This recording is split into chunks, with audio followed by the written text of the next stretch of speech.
السلام عليكم. اليوم من مطبخ أم سجل العراقي. اليوم راح أسوي لكم تمن الماش على طريقتي.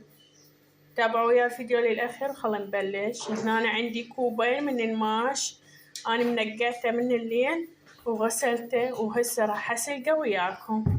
وهذا تمن الحصة،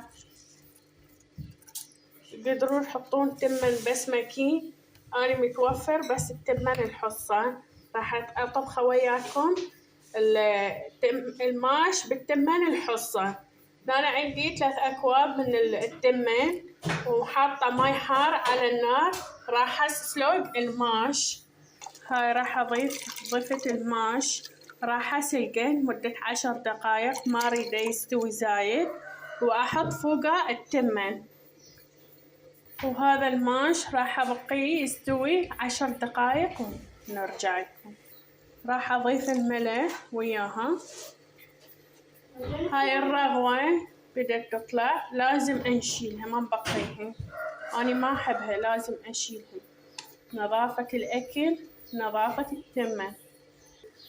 حبايبي هاي هنا بدأ يستوي، والرهوة مثل ما عندي الماش بدأ يستوي، وهسه راح أخلي التمن وياه وراح يستوي كامل. شوفوا حبايبي نص استوى. راح أضيف التمن، بسم الله، أو الرز.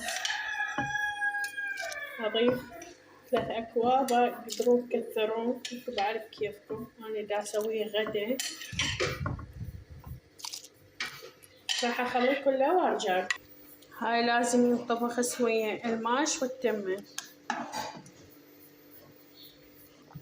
حبايبي هاي هنا استوى عندي الماش والتمن، وطبعا كثر الماش والتمن. أنا التمن ما نقعته، تقدرون تنقعوه. يلا طبخوه. ماشي حبايبي. وأهم شي لازم الماش يصير أكثر من التمن. صفيت التمن، هسه راح أحرق دهن وأحمس ويا البصل. شوفوا الطريقة للأخير.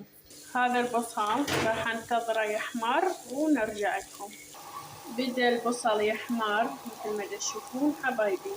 طلعت التمن بالجدار، راح انتظره يستوي زايد ينطبخ، ونشوف بعد شو راح نسوي. حبايبي بديت أصب بيه استوى. طبعا تقدرون تطبخون وياه تشريب لحم أو تشريب دجاج، تحطون فوق التمن دجاجين، انتو بعد كيفكم. تحبوه هيجي سادة ويا خاخر أو روبن ينأكل. للتزيين البصل المقرمش، تقدرون بعد تسوون مقرمش زايد، انتو بعد كيفكم.